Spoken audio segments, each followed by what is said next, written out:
Zidane, Ronaldinho, on a quand même commencé très fort ce nouveau tournoi, l'équipe. Ça fait mal de voir déjà un gros éliminé, mais c'est comme ça, je sais pas s'il y a eu une totale objectivité. On est français, on aime bien Zizou. Dans tous les cas, c'est bien lui qui continuera la compétition. Aujourd'hui, nouveau duel, on remonte un petit peu dans les années cette fois-ci, puisque on est nombreux à ne pas les avoir vus jouer. Pelé ou Maradona, à vos commentaires. L'équipe, j'espère que vous allez bien. Aujourd'hui, une nouvelle vidéo. Alors, j'ai le sourire en commençant cette vidéo, mais je sais pas si je peux le garder en fait, puisque d'un côté, je suis content pour une chose, c'est la probable montée de mon club favori, le RC Lens, mais d'un autre côté, on a enfin la réponse à cette question qui tombe depuis le début du confinement. Nos championnats de France professionnels, évidemment, vont-ils reprendre? La réponse est non. On a tous appris cette info hier, tout simplement lors du discours d'Edouard Philippe, le Premier ministre, qui a annoncé qu'aucune manifestation sportive de plus de 5000 personnes ne pourrait avoir lieu d'ici le mois de septembre. Et dans la foulée, nos championnats de France, la Ligue 1 en particulier, ont été définitivement annulés. Alors on va voir ça en détail dans cette vidéo justement, puisque finalement d'autres questions nous viennent directement. Que faire maintenant en ce qui concerne le classement? Garder l'actuel, celui de la dernière journée effectuée. Y a-t-il des descentes, des montées? Un championnat à 22, un championnat... Donnez-moi votre avis justement en commentaire, c'est fait pour ça. Juste avant l'équipe, je vais vous demander une petite faveur. Ça fait un petit moment, voilà, que je me penche pas forcément sur le nombre de likes qu'il y a sur les vidéos. Je voudrais qu'on se refasse un petit objectif à l'ancienne, voilà, ça fait un petit moment. Est-ce qu'il serait possible d'atteindre les 4000 likes avant minuit ce soir? Alors je sais que c'est pas forcément un objectif qu'on a atteint ces derniers temps, mais je sais qu'on est capable de le faire, alors je compte vraiment sur vous.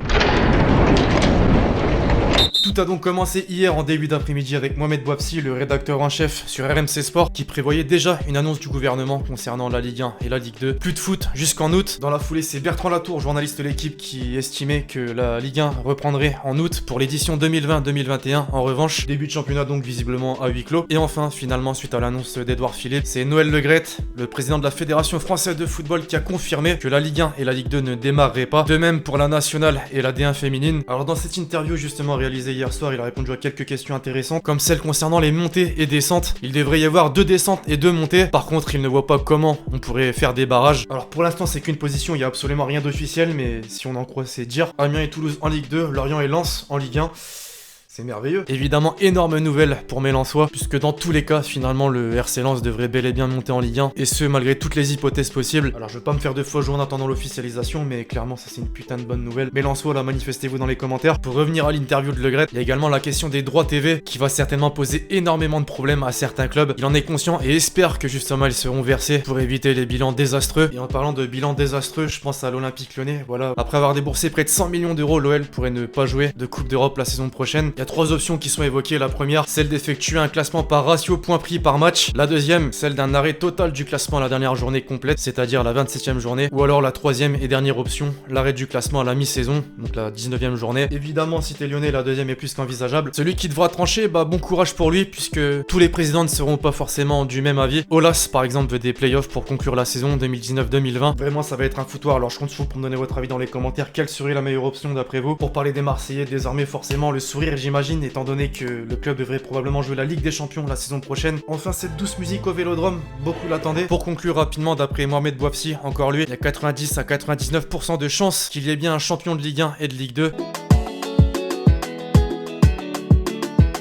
Alors je vous parlais de réaction en intro, il fallait forcément qu'après une telle news sur Twitter, il y a un foutoir hors du commun avec un avis des différents supporters, les Marseillais, les Lyonnais, les Parisiens et les Lensois aussi. On voit que le foot réellement manque. Thierry Ambrose, par exemple, un ancien Lensois qui se réjouit d'une probable montée du club en Ligue 1, un supporter marseillais sur la probable qualif de Marseille en Ligue des Champions la saison prochaine. On n'a plus joué de Champions League depuis 1800 avant Jésus-Christ. Et vous nous parlez budget, mais les gars, même avec Sertic, je me ferais un plaisir d'écouter cet hymne dans mon Vélodrome. Tout est dit, voilà, on l'attendait depuis vraiment longtemps. Rappel, Emmanuel Macron est supporter de l'OM, coïncidence, avec la petite mention Olas, Olympique Lyonnais, Ligue 1 Conforama, complot, efficace. Fallait forcément un petit avis d'un supporter parisien. Le retour de Marseille en Ligue des Champions causera plus de mal au foot français que le coronavirus. C'est méchant. Un fake Olas, désormais bonne décision d'Edouard Philippe, la santé avant tout. Pourquoi ne pas organiser une C1 à 35 équipes la saison prochaine avec les 7 premiers des classements des 5 grands championnats directement qualifiés pour éviter des risques inutiles lors d'éventuels barrages. Alors ça, forcément, fallait s'y attendre, des tweets sur l'objectivité douteuse d'Olas depuis le début du confinement. Et c'est pas fini. J'invite monsieur Olas à se rhabiller. Ce n'est pas en protestant de cette sorte que la Ligue renverra Lyon en Champions League. Si quelqu'un a des nouvelles de Jean-Michel Aulas, merci d'en informer immédiatement les autorités compétentes. L'option 2 est intéressante, pas vrai président, on est ensemble. C'est Andy Delors, hein, quand même. Bon, évidemment, lui, l'option 2 l'arrangerait plutôt pas mal puisque Montpellier serait 6ème du championnat et donc aurait sa place en Europa League. La Ligue 1 est terminée, Lyon est 7ème après 100 millions d'euros de mercato. Pas de Coupe d'Europe, pas de Ligue des Champions. Jean-Michel Aulas en ce moment. Alerte info, l'Olympique Lyonnais, faux olympique, actuellement 7ème à 16 points du plus grand club de France, ne sera pas en Coupe d'Europe la saison prochaine suite à l'arrêt définitif du championnat de France de Ligue 1 2019-2020. 2020. Tu penches pour quel scénario, Jean-Michel? Bon là, clairement il a pris tarif, par contre ça va rien changer au fait que c'est l'un des meilleurs présidents. Le vrai vainqueur de cette annulation de saison, Gelson Martins, effectivement il avait écopé de 6 mois de suspension. Enfin, pour conclure, Tendance France, hashtag Team OM, Ligue 1, Olas, Lens, Rennes, 50% du TT France en ce moment c'est du football, mais le football ne nous manque pas. À en croire des tweets, clairement le foot nous manque réellement. Bref, voilà l'équipe, c'est tout pour cette vidéo informative. Finalement, j'espère vraiment que vous l'avez kiffé, je compte sur vous si c'est le cas pour lâcher le gros pouce bleu. Donnez-moi votre avis dans les commentaires sur tout ce qu'on a pu voir dans cette vidéo. Que faire actuellement des classements et pour la saison prochaine. D'ici là, on se retrouve très vite sur la chaîne YouTube pour de nouvelles vidéos. C'était Lextier. Ciao ciao.